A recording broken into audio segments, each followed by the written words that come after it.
commençons par la nuit blanche passée, Daniel, par les députés de la Knesset qui ont voté ces dernières heures plusieurs lois liées à la réforme judiciaire.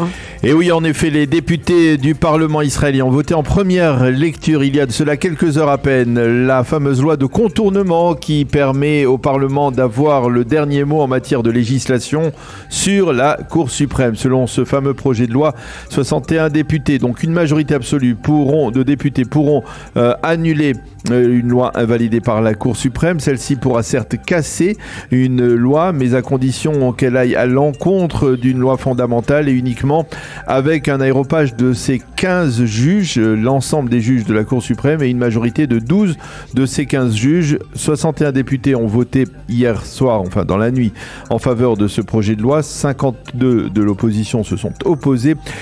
Simcha Rothman, le président de la commission des lois du Parlement, a conclu les débats parlementaires en affirmant que la Cour suprême n'a cessé au fil des ans d'outrepasser ses prérogatives et que c'est à la Knesset et non à la Cour suprême de défendre les droits de l'homme et du citoyen israélien.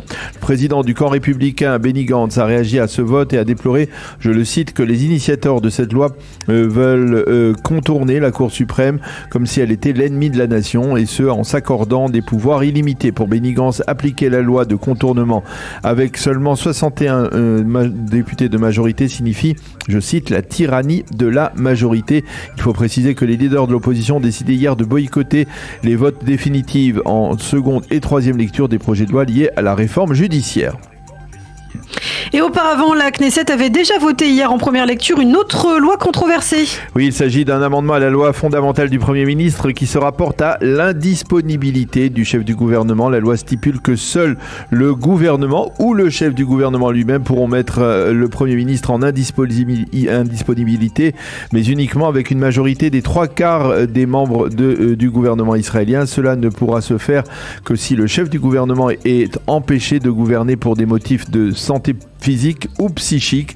Et si le Premier ministre s'oppose à cette mesure, eh bien c'est la Knesset qui devra voter, cette fois-ci encore avec une majorité des 3/4, donc l'indisponibilité du Premier ministre. Il faut souligner que cette loi est destinée ou serait destinée à torpiller toute initiative d'impeachment de la part de la conseillère juridique du gouvernement, Galit Baharav-Miara, et ce alors que la Cour suprême a demandé, il y a de cela quelques semaines, au gouvernement de préparer une réponse à un recours déposé par une ONG de gauche en faveur de l'indisponibilité de Binyamin Netanyahu.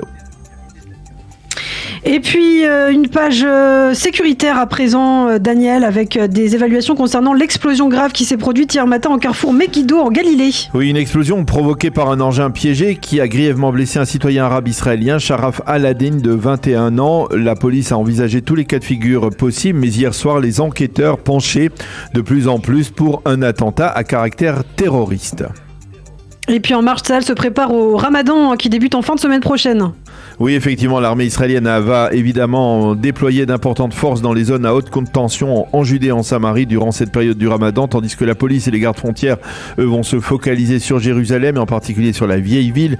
Mais parmi les mesures préventives que l'armée va prendre, l'expulsion provisoire de Judée et de Samarie de certains éléments juifs particulièrement radicaux qui risquent d'être à l'origine de troubles et de tensions.